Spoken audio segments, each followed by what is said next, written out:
Good afternoon to all of you. Spring has, I think, arrived, at least partially. Birds are coming back, and so we hope that April will turn into May, and May into June, and a lot warmer weather will be coming our way. God's first recorded deed in the creation account begins with a simple declarative act. Quote, "Let there be light," and there was light. God spoke, and light existed. Continuing the same quote, "And God saw the light that it was good, and God divided the light from darkness. God called the light day, and darkness he called night. So evening and morning were the first day." And then, of course, the story continues in the creation account all the way up to the creation of man and the Sabbath. But from the beginning of Genesis to the end of Revelation, the contrast between light and darkness, clarity and ambiguity, brilliance and shadows plays a prominent role. The story, which begins with the creation of light in Genesis, ends in Revelation with the Creator being the light. We read in Revelation chapter 21, verse 23, "For the glory of God illuminated it," speaking of the New Jerusalem, "and the Lamb is its light." So the creator of light at the beginning of creation becomes the giver of light at the end of the Bible. The ministry of Jesus Christ carries the same hallmark. The prophetic word of Isaiah, as recorded by Matthew, articulates it this way: "The people who sat in darkness saw a great light. And upon those who sat in the region and shadow of death, light has dawned." That's in Matthew chapter 4, verse 16. Jesus said, "You are the light of the world." You know, we have heard that many years. I mean, there used to be, when I was little, we used to sing this song, "This little light of mine, I'm going to let it shine everywhere I go." Some of you may have heard that. I mean, the connection between a Christian being a light is something that has been part of Christianity down through time. "You are the light of the world. Let your light so shine before men that they may see your good works and glorify your Father in heaven." Now, I would like to point out a few nuances in this particular verse. It says, "Let your light so shine." I mean, they shine in a particular way so that people would see it, but instead of what we might expect, praising us, we would let our light shine in such a way that men and women would be motivated not to praise us, but rather to glorify your Father in heaven. I mean, that puts a completely different twist to the scripture than if it just, I could modify it quickly and say, "Let your light, you are the light of the world, let your light shine before men that they may see your good works and praise you." That little word, "so shine," adds a completely different dynamic to it and points out the fact that being a light takes on accountability and responsibility that we must be very conscious about in how we make our light shine. About this time, you think that the question should be asked: are you letting your light shine? I mean, look out there. I mean, spring is here, the sun is shining, Passover is coming. It's just the right time for me to ask you that question. So, folks, are you letting your light shine? But that's not the question. know you're expecting that, so I'm going to disappoint you today with a completely different question in this pre-Passover season by framing a question regarding light, but in a very different way. And the question is this: how dark is your light? Say what? How dark is your light? Or how dark has your light become? It's also a question about your light, but it framed very differently. Unless you think I came up with this clever question, let's go to a scripture over in Matthew chapter 6. Matthew chapter 6, verse 22, and I quote, "If therefore the light that is in you is darkness. If therefore the light that is in you is darkness, how great is that darkness?" And again, I ask the question, say what? I mean, if your light is darkness, and what kind of question is that? If therefore the light that is in you is darkness, how great is that darkness? And that's not a question, it's an exclamation mark. And that is a quote from none other than Jesus Christ, the giver and creator of light. So the question is that we want to explore here is, what about this darkness as light? It is a condition about which Christ is speaking is one in which darkness is considered to be light. A condition in which darkness is considered to be light. When your light is in fact darkness, Jesus declares in the emphatic, how great is that darkness? It's about condition and consequence. It's about condition and consequence, and the condition is when light is darkness. I read this about a week ago, and I thought, this is really a little bit of a mind bender. You go back to, let's go back to Matthew chapter 6 and look at the greater context before we go forward here. So Matthew chapter 5 and 6 is the famous Sermon on the Mount, the Beatitudes. And if we go back to Matthew chapter 5, we'll pick up some of that context and go forward then to Matthew chapter 6 and notice the greater context. Here in verse 13 of Matthew chapter 5, Jesus is recorded as saying, "You are the salt of the earth, but if salt loses its flavor, how shall it be seasoned? It is then good for nothing, but to be thrown under and trampled underfoot by men. You are the light of the world. A city is set on a hill and cannot be hidden. Nor do they light a lamp and put it under a basket, but on a lampstand, and it gives light to all who are in the house. Let your light so shine before men that they may see your good works and glorify your Father in heaven." So here we have the kind of traditional scripture regarding letting your light shine.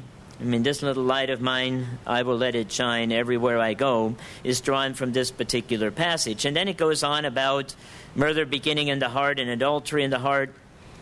And we get over to chapter 6, where we have the Lord's Prayer and fasting and so on and so forth, until we get over to verse 22. Here we read the entire context of the passage that I just read, and we'll take a look at it, at this condition in which darkness is perceived as light. It's indeed an oxymoron.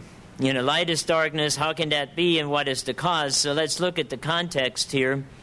In Matthew chapter 6, verse 22, the lamp of the body is the eye. The lamp of the body is the eye. If therefore your eye is good, your whole body will be full of light. But if your eye is bad, your whole body will be full of darkness. If therefore the light that is in you is darkness, how great is that darkness?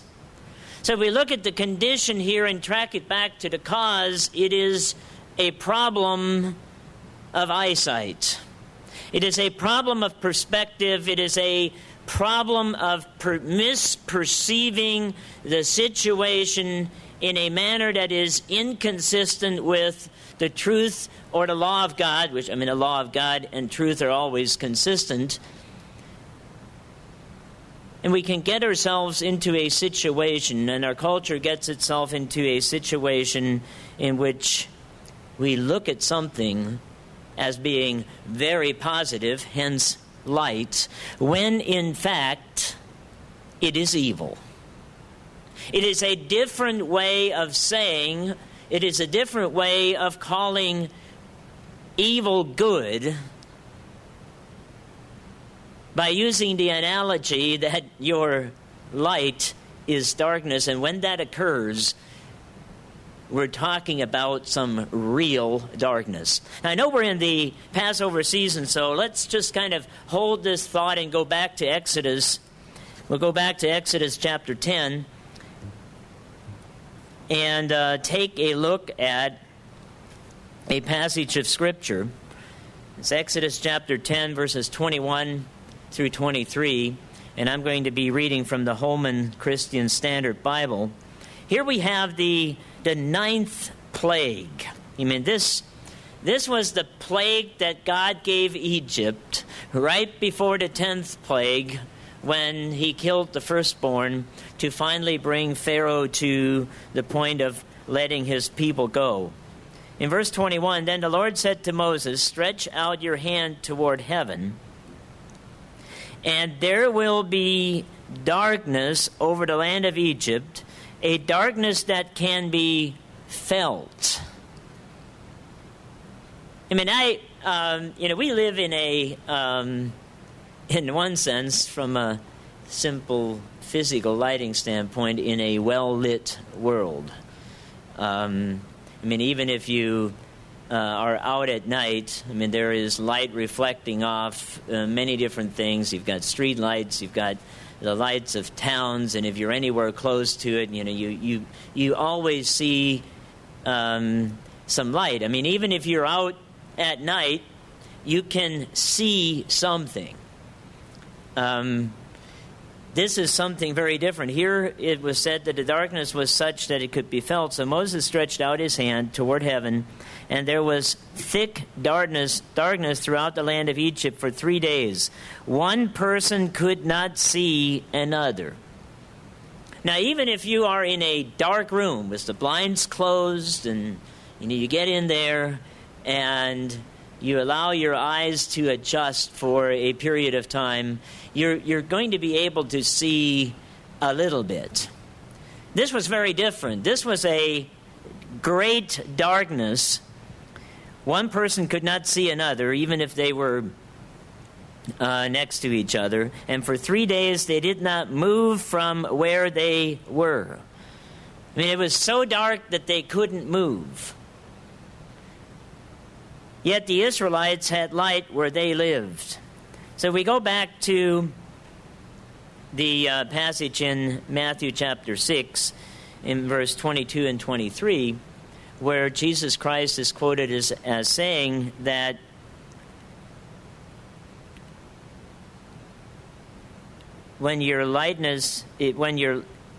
if therefore the light that is in you is darkness, how great is that darkness? It's talking about getting into a condition where you just cannot see anything. It is total spiritual blindness.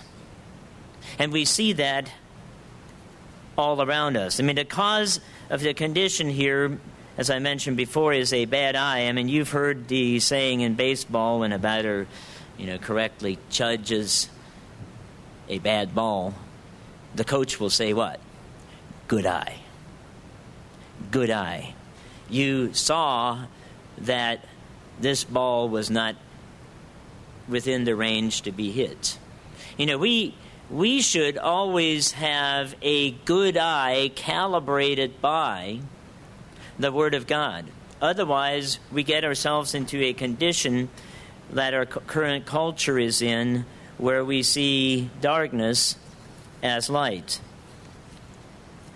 I'd like to maybe do an easy thing here for first part of the sermon, and that is critique the culture in which we live.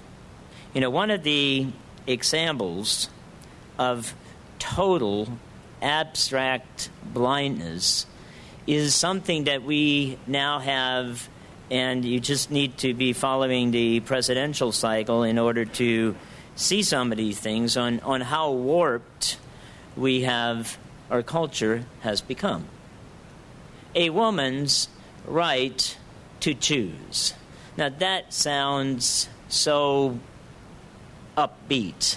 A woman's right to choose, it is freedom, okay? Here is a quote from one of the abortion providers that I got from a website. Abortion represents a woman's right to choose whether or not to continue a pregnancy. And this is a fundamental human right and reproductive freedom that is protected by the United States Constitution. Now, we've been living in that darkness for a very long time. Roe v. Wade in the 1970s ruled that a woman's right to choose was a constitutional right. So everybody accepts that. I mean, if you, even in so-called conservative circles, note the trouble that Donald Trump got himself into this past week by, as he now says, misspeaking on abortion. It is a topic that you dare not touch because it is a woman's right to choose. Well, is it really? Let's continue to read here. Many women do not feel, for whatever reason, personal or circumstances, that they are ready to provide a suitable, nurturing environment in which to raise a child. So, every child deserves. Women have the right to choose either abortion or to deliver and raise a child. This basic and important reproductive choice should not be made by government or any outside force against a woman's wishes, but solely by the individual woman herself. Think about that. That is accepted as the right thing to do, as a fundamental right. What about the right of the most vulnerable, the unborn child?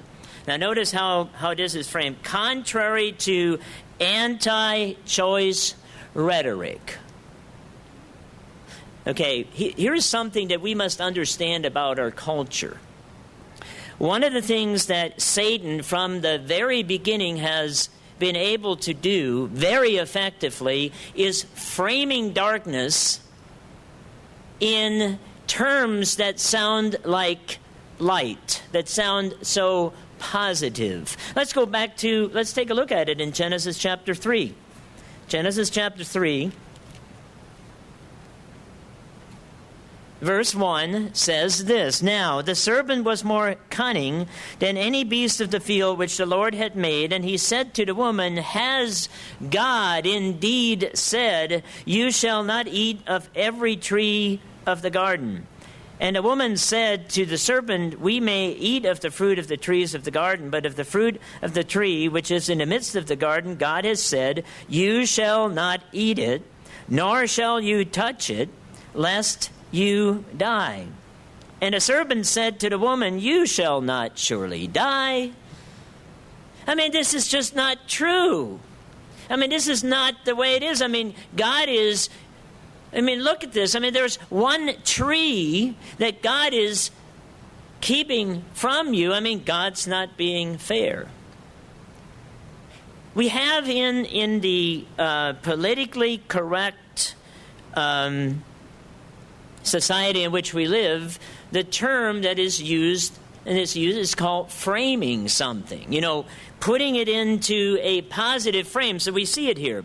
You have on the one hand a woman's right to choose, framed in very positive terminology. Who would dare say that a woman doesn't have any rights? Any man with some sense wouldn't do that. While on the other hand, you have contrary to anti-choice rhetoric. Abortion does not kill babies or children.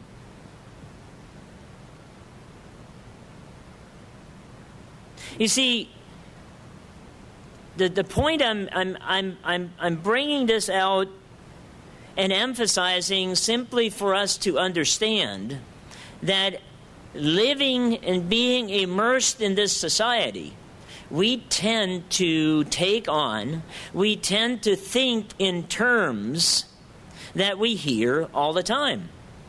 Hence, what do we do? We'll get to this in a minute. What do we do when somebody commits adultery? We don't say that anymore. You say, the guy had an affair.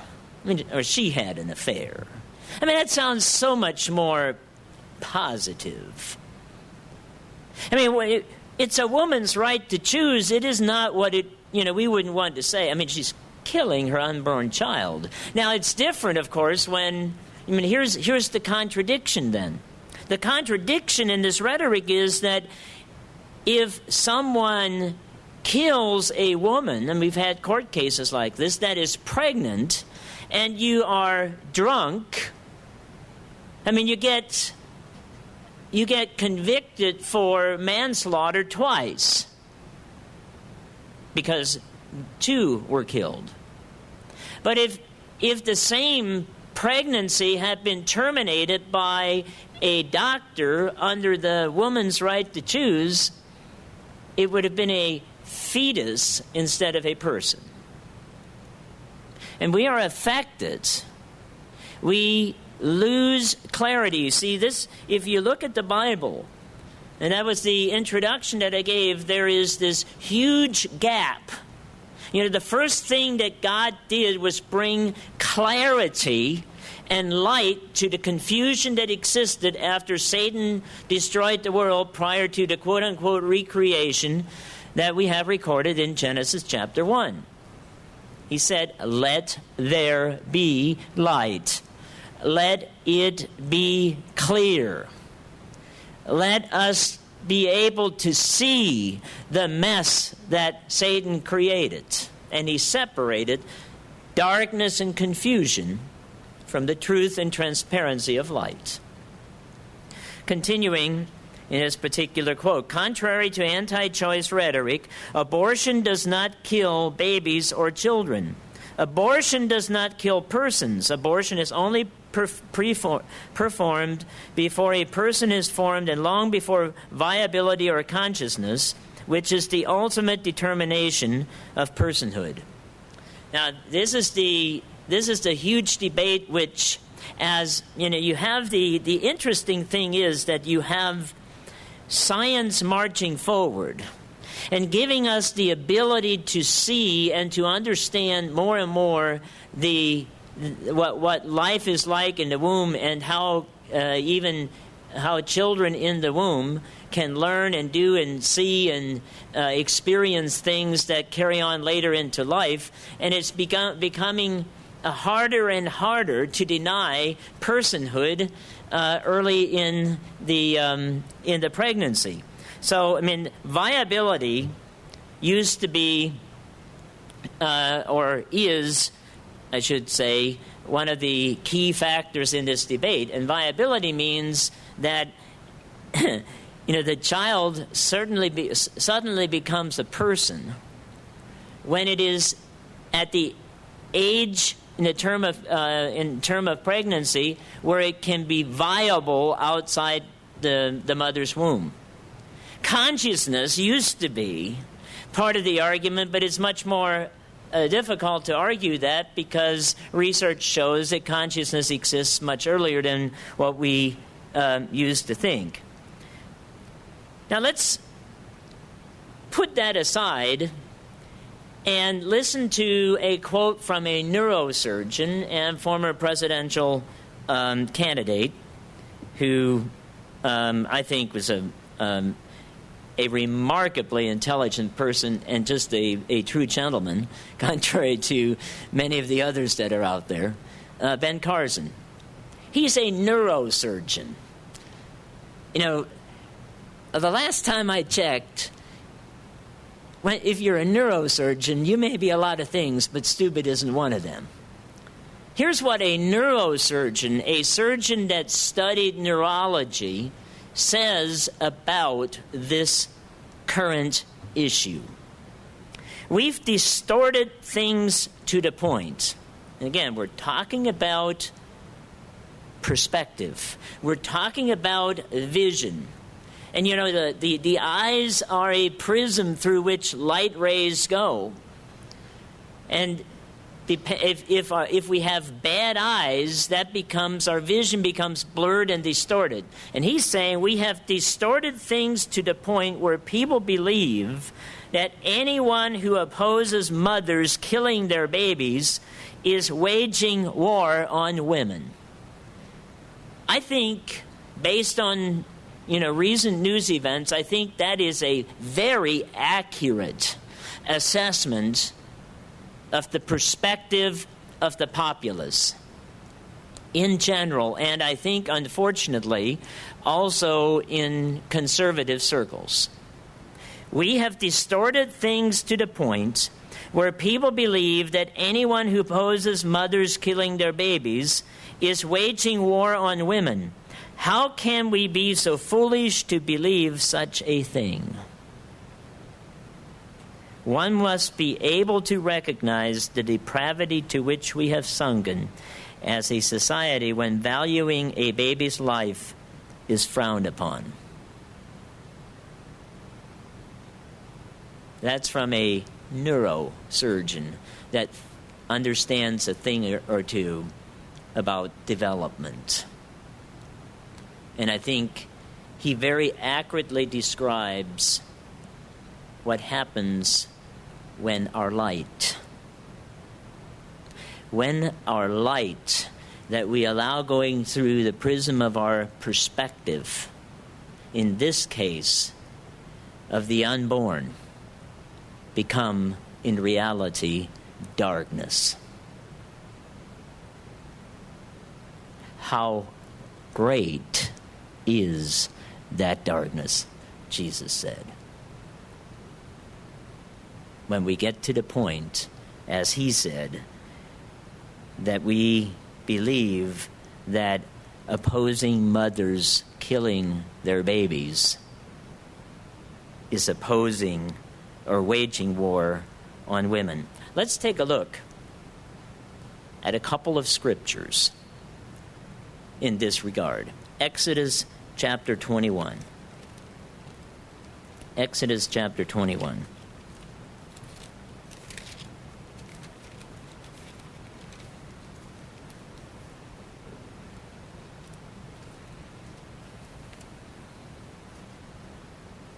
Verse 22. If men fight and hurt a woman with child, so that she gives birth prematurely, yet no lasting harm follows, he shall surely be punished according as the woman's husband imposes on him, and he shall pay as judges determine. So here we have a situation that is described in which a pregnant woman was hurt. If she gives birth prematurely and no lasting harm follows, meaning that the baby was viable, okay, so we come back to and test this question in the abortion debate. This is a baby that had lived to the point of so-called viability. There was still, there was a premature birth. There was still consequence imposed, a fine. Continuing in verse 23, but if any lasting harm, i.e. death, follows, then you shall give life for life, eye for eye, tooth for tooth, hand for hand, foot for foot, burn for burn, wound for wound, stripe for stripe.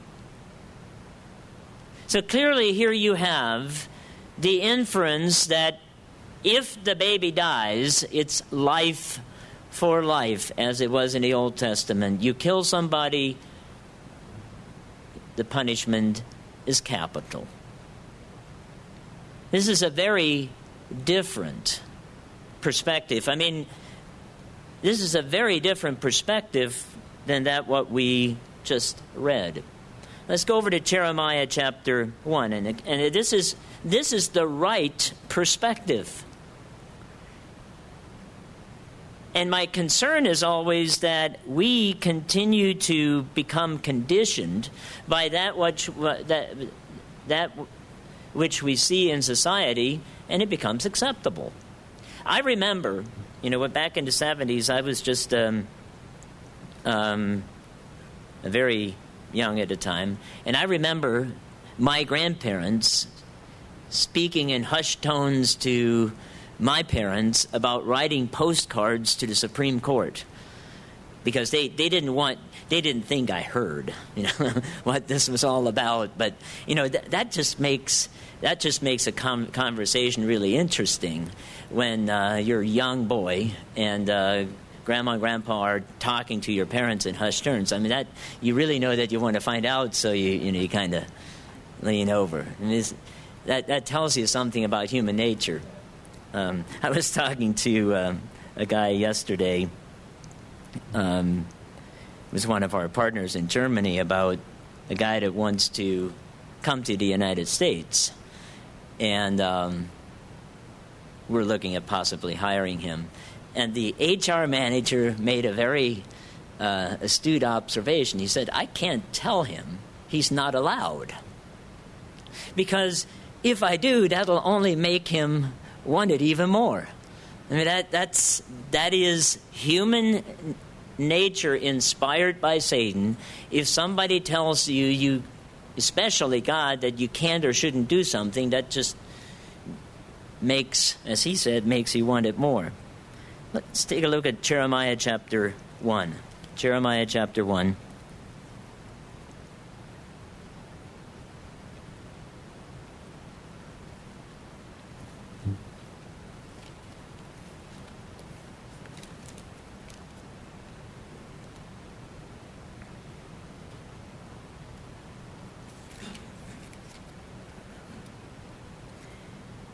Jeremiah chapter 1, verse 4.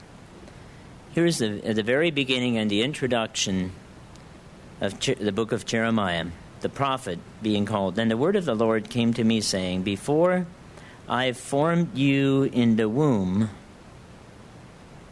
I knew you. Now, how early was that? Before I formed you in the womb. That must have been almost at the moment of conception. God knew Jeremiah. And if you have any doubt, it says, continuing, before you were born, I sanctified you and ordained you a prophet to the nations.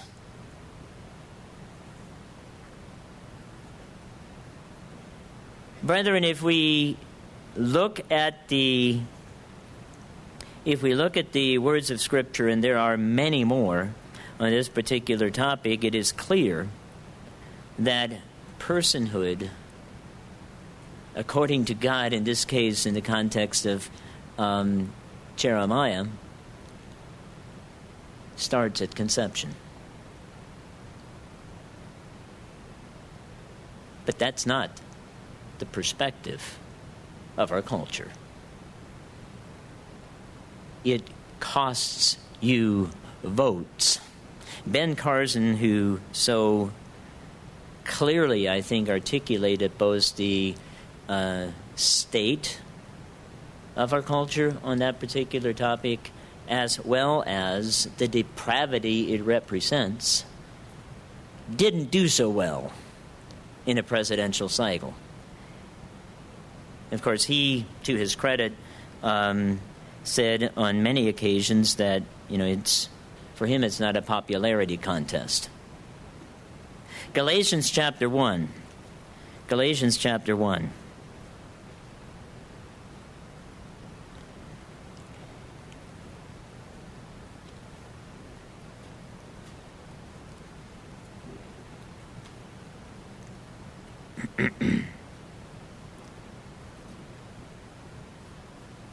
Verse 13. Here we have Paul writing about himself, and he says, "For you have heard of my former conduct in Judaism, how I persecuted the church of God beyond measure and tried to destroy it, and I advanced in Judaism beyond many of my contemporaries in my own nation, being more exceedingly zealous for the traditions of my fathers. But when it pleased God," and then he goes into, and then he steps back, "but when it pleased God, who separated me from my mother's womb and called me through his grace to reveal his Son in me, that I might preach him among the Gentiles, I did not immediately confer with flesh and blood." So here we have Paul making virtually the same statement that we read back in Jeremiah with respect to his calling, that he was separated or sanctified by God even prior to his birth for the commission that he was given by Jesus Christ much later in life. So let's take another thing that is part of our contemporary culture. What about, before I go to the second thing, let's just go back and make sure we all agree. I mean, we have the perspective, the darkness that people think to be light of a woman's right to choose, that in actuality is nothing less than premeditated murder.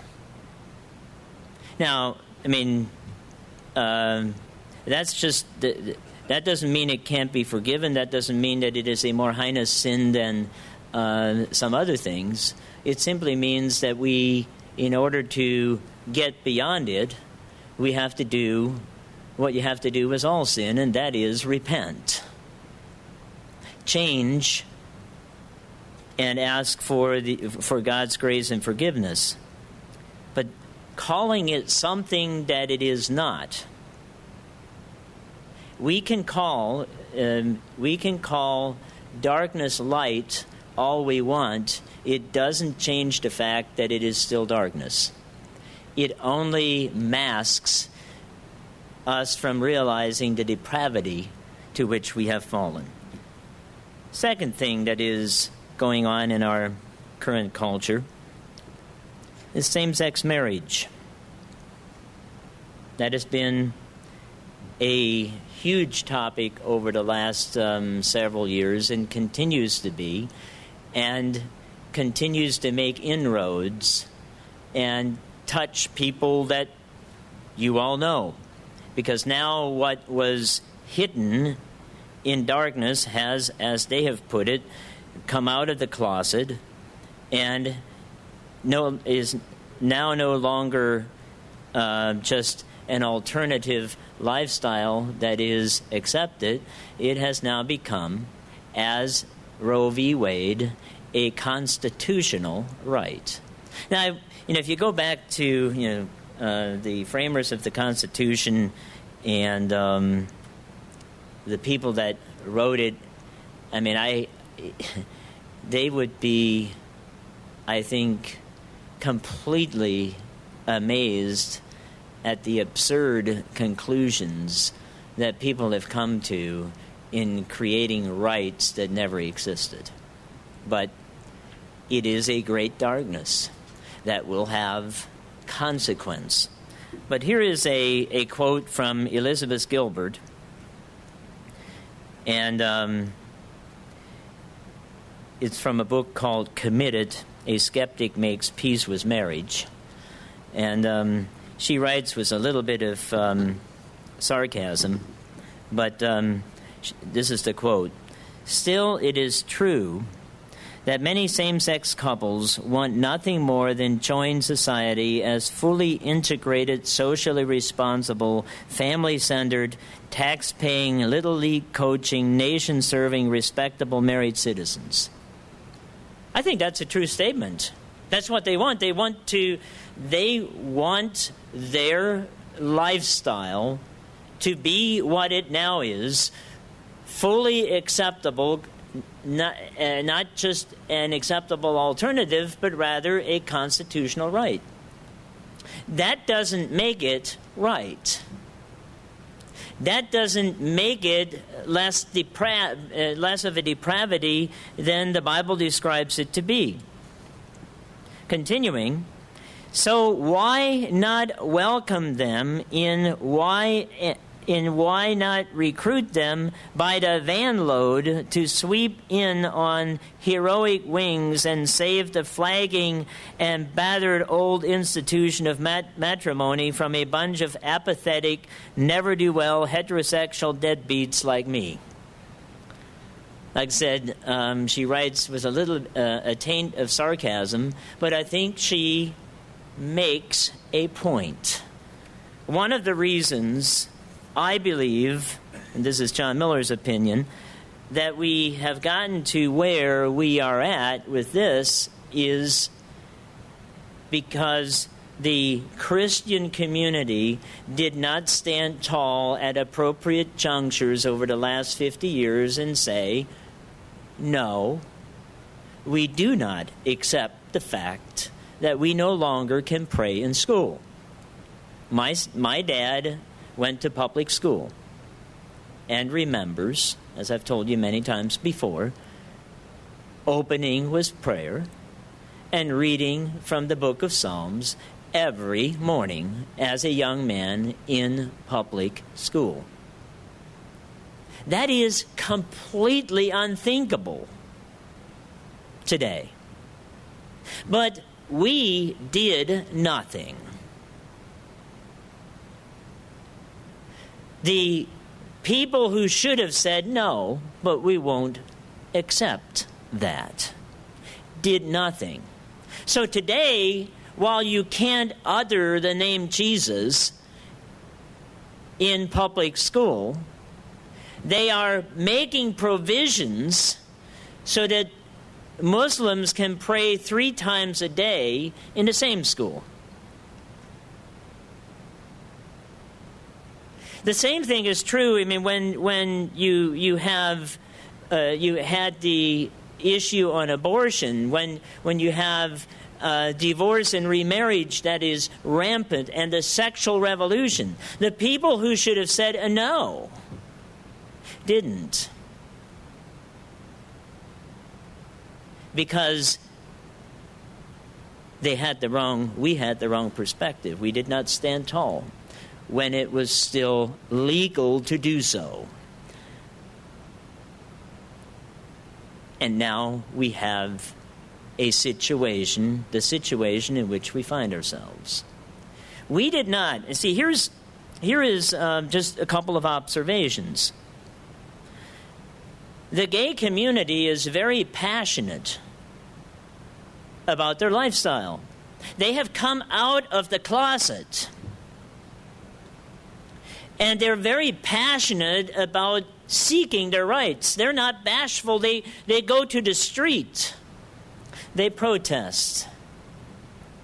They use the laws of land and have done so successfully. I mean, they followed legal avenues, and they understood influence and modified. I just read an article this past week in which a 4-year-old was asked to leave preschool because the parents objected to the fact that stories were being read to a 4-year-old, mind you, about animals that were having same-sex partners and worms that were confused about their gender identity. Okay, I mean, worms, it is a little bit of a problem. But, so the parents objected to that. So they were asked to remove their 4-year-old from the school. Now, there was a time not long ago when you could have taken on that battle and won it. But I fear, this is for everybody down, I fear that our eyes have been darkened to the point that we just didn't see that as being such a big deal. And now we are on the wrong side of the law. And it will take huge consequences if we are ever to rectify that. But, that's just a story like that. It's just absurd.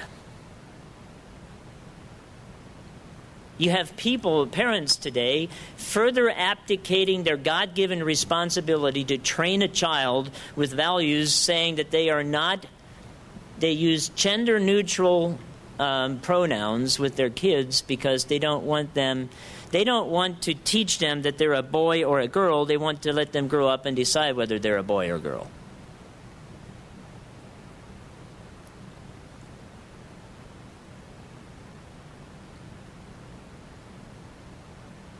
This is where we're at. Let's take a look at the light over in Romans chapter 1.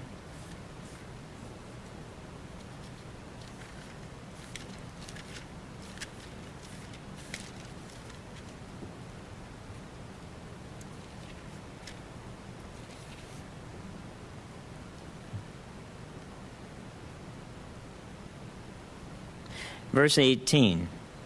For the wrath of God. That's not being very politically correct. The wrath of God is revealed from heaven against all ungodliness and unrighteousness of men who suppress the truth in unrighteousness. The truth, the fact that a fetus growing in a mother's womb is in fact a person from conception, is being suppressed even though science continues to confirm it more and more. And will continue to do that because it's the truth. And that is why I am, on the one hand, optimistic. Because the truth has an amazing capacity to win in the end. Oh, there may be huge consequences in the meantime, but in the end it will win. So the wrath of God is being revealed against those who suppress the truth in unrighteousness, because what may be known of God is manifest in them, for God has shown it to them. For since the creation of the world, his invisible attributes are clearly seen, being understood by the things that are made, even his eternal power and Godhead, so that they are without excuse. Because although they knew God, they did not glorify him as God, nor were thankful, but became futile in their thoughts, and their foolish hearts were darkened. Professing to be wise, they became fools, and changed the glory of the incorruptible God into an image made like corruptible man, and birds and four-footed beasts and creeping things. Now, this is Paul writing to the Romans. Back in the days of Rome, things weren't that different. Women were property, and homosexual relationships with men were acceptable and were seen as a good alternative lifestyle. So, Paul is writing to a culture not unlike what we find ourselves in today. And the thing about Paul that I love is he was passionate and even as an educated man in his time, because of his passion, I am sure, took over, and whatever political correctness that he had learned in Pharisee school was long by the wayside if you read the things that he writes here. But we see here what he writes about four-footed beasts, and I find it very interesting and an amazing contradiction that the same political activist platform that insists that a woman has the right to choose to kill her baby is the same political platform that protects all kinds of animals and reptiles because they're about to go extinct. And you ask yourself, how does that compute? How can you, on the one hand, insist on, pick something, turtle eggs, to protect them and make it a federal offense to destroy these eggs, while on the other hand, you're advocating to destroy an unborn human being? And the answer is simply this. If you go away from the belief that you are the product of a benevolent creator who put you on earth for a purpose that extends beyond this life, and that you are his son or daughter, then we are all part of a big evolutionary choke. And we are simply a more advanced form of animal than the others that they're trying to protect. So I guess a woman will have the right to choose to terminate a pregnancy until such time that the human race is about to go extinct. And then you would have to put in protections. Continuing, in verse 24, therefore God also gave them up to uncleanness in the lusts of their hearts to dishonor their bodies among themselves, who exchanged the truth of God for the lie and worshipped and served the creature rather than the Creator who is blessed forever. Amen. For this reason God gave them up to vile passions. For even their women exchanged the natural use for what is against nature. Likewise also men, leaving the natural use for the woman, burned in their lust for one another, men with men, committing what is shameful, and receiving in themselves the penalty of their error which was due. And even as they did not like to retain God in their knowledge, God gave them over to a debased mind to do things which are not fitting. What will our perspective be on this issue 10 years from now?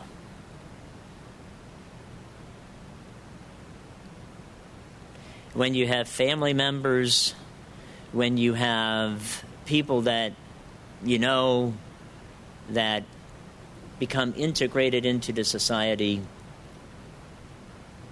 will you and I, will our lens, will darkness become light in our minds and hearts because it has simply become acceptable around us?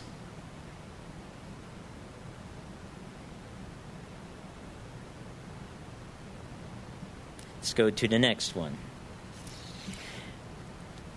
I mean, I'm working my way back from recent events to the more uncomfortable, okay?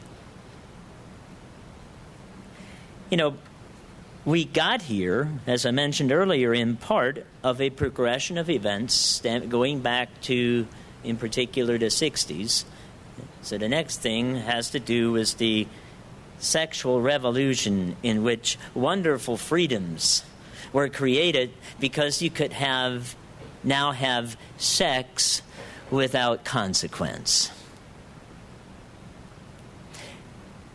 And again, I mean, that the advent of the pill and contraceptives becoming readily available so that everybody could have sexual freedom and expression without consequence. And it's interesting that the consequence is seen as something really bad called pregnancy.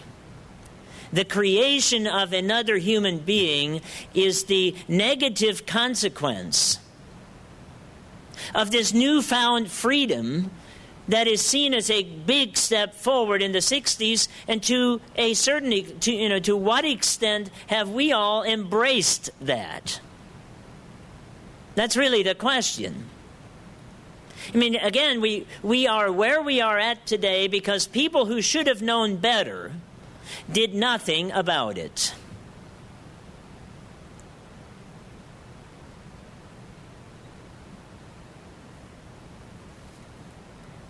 Sex without consequence is called fornication in the Bible. Need we define that word? I mean, how many times have you heard the word fornication being used in the popular press lately? I doubt that you could use it on broadcast television and not get fired. I mean, there was a veteran newscaster in Pittsburgh that was fired this past week for a statement that she made on her Facebook page with respect to a murder that had occurred. That, I mean, I read it, and for the life of me, I could not figure out what was inappropriate with that particular statement. What was inappropriate was that she used the term black young men instead of African American young men.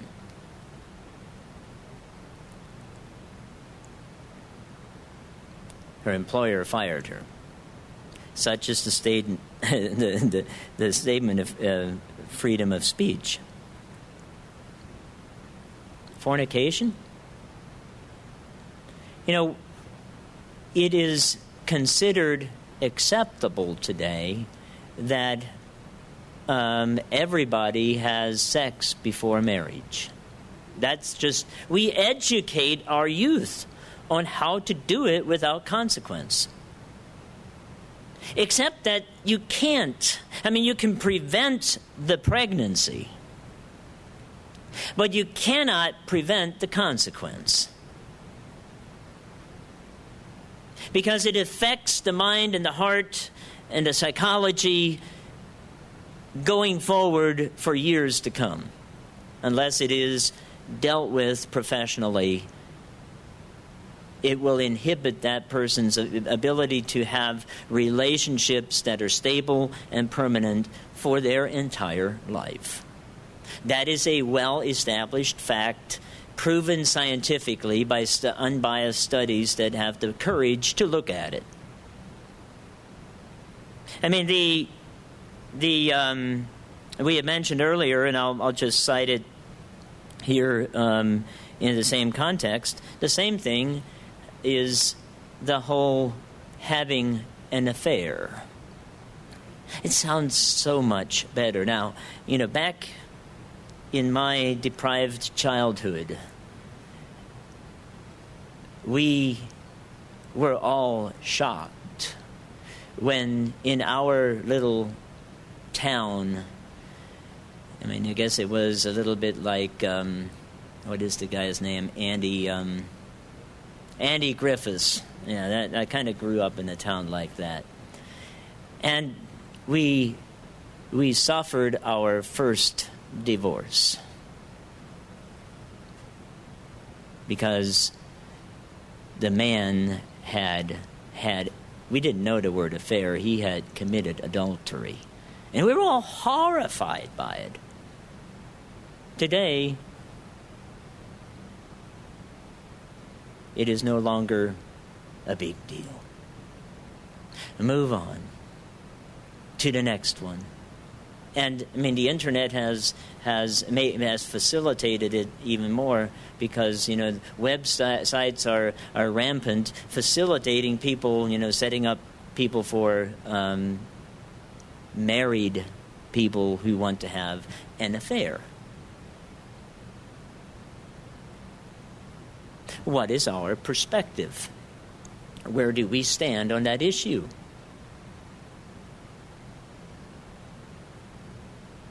I mean, we are naive to think that we have not been affected in our view. I mean, it's just a fact. Hebrews chapter 13.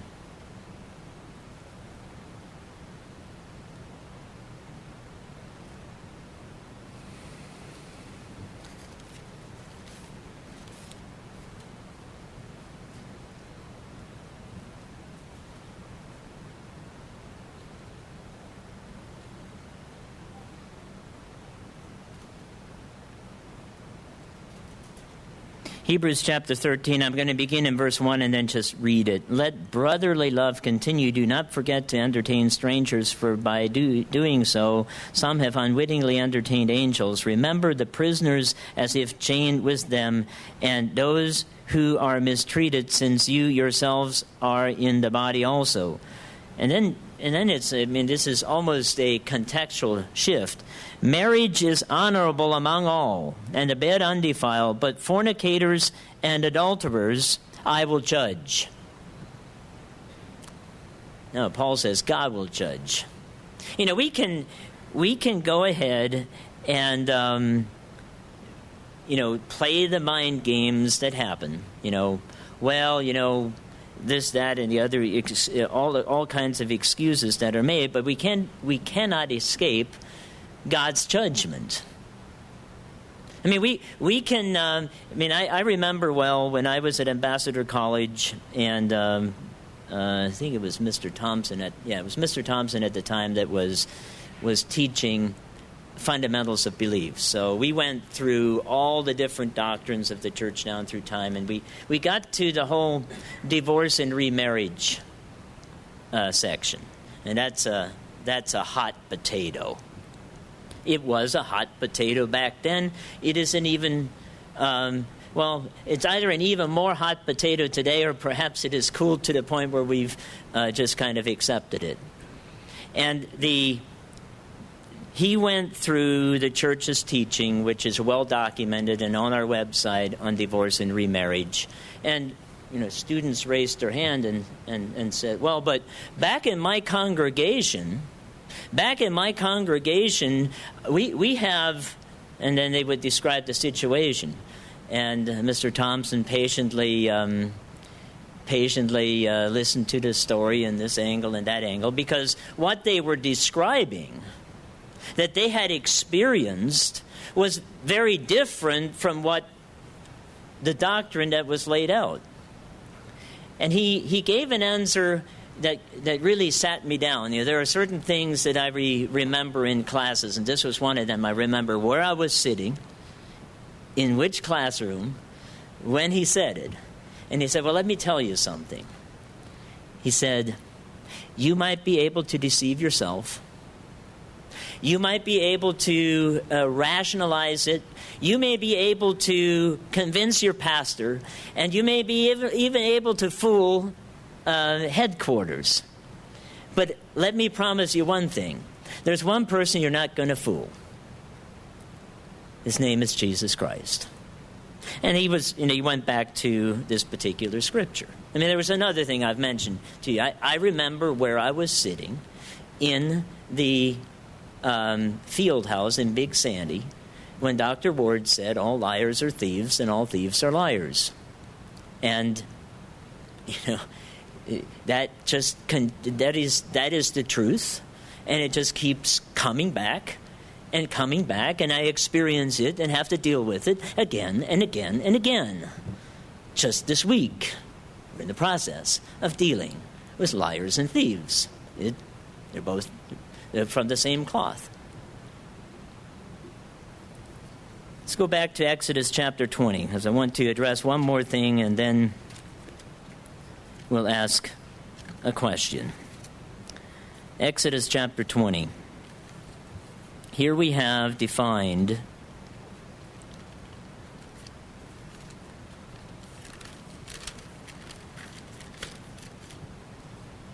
the truth, the light, in 10 clear words, as the Hebrew describes it. The 10 words.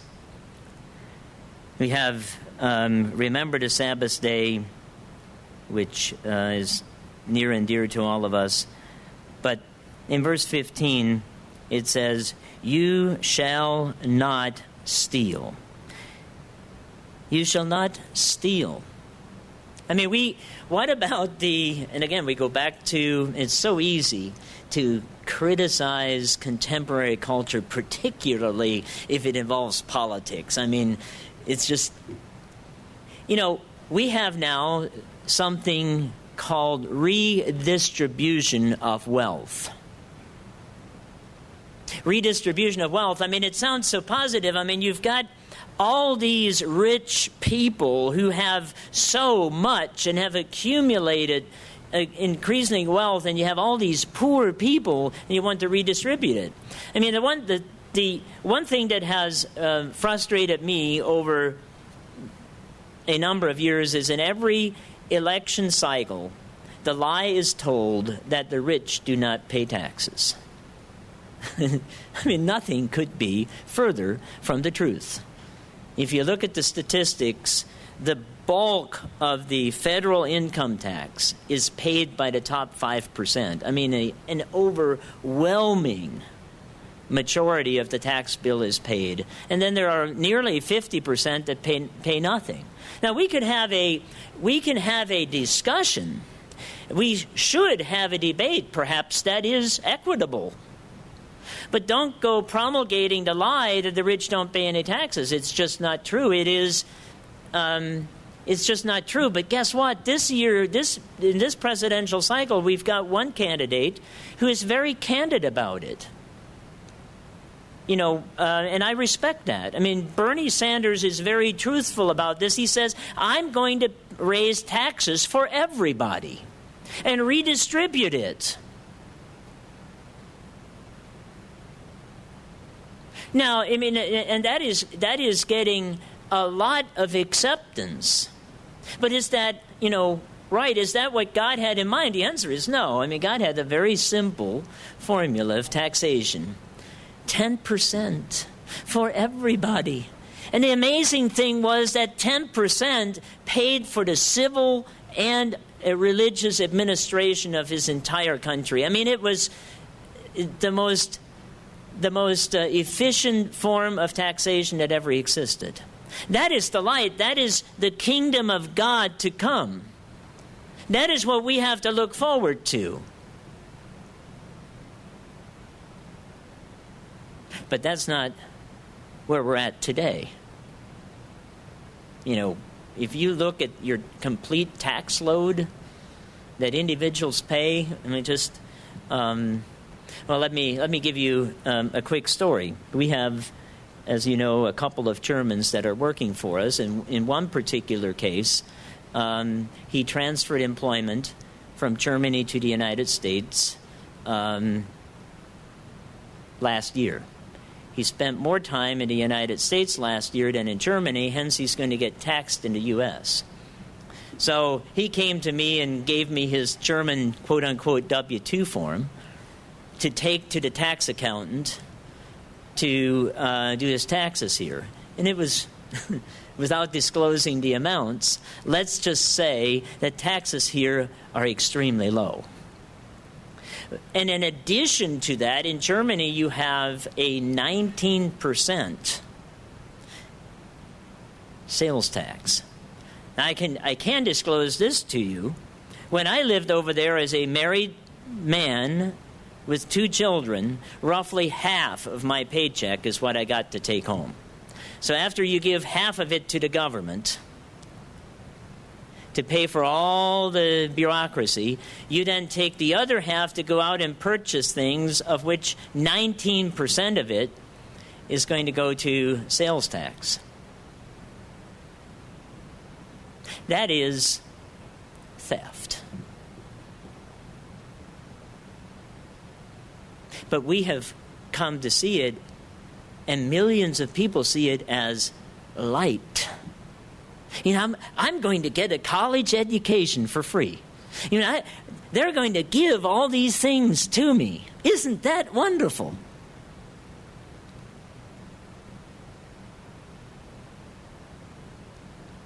Do we think that way? Let's take a look at another one here in Exodus chapter 20. You shall not bear false witness against your neighbor. I mean, we live in a politically charged culture in which it is fashionable to accuse one's neighbor and bear false witness. I mean, the truth is something that is in short supply. But unless our perspective is darkened, it should not be so with us.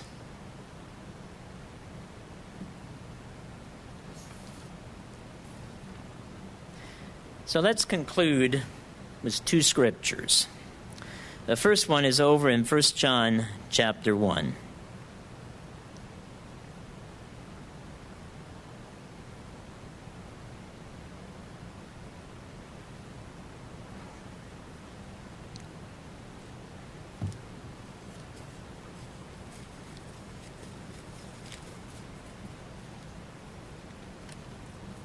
First John chapter 1, verse 5.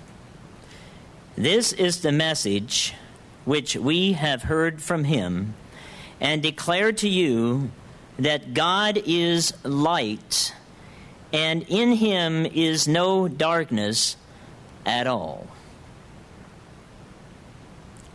If we say that we have fellowship with him and walk in darkness, we lie and do not practice the truth. I mean, this is a very direct statement. We are serving a God that is light and has no darkness at all.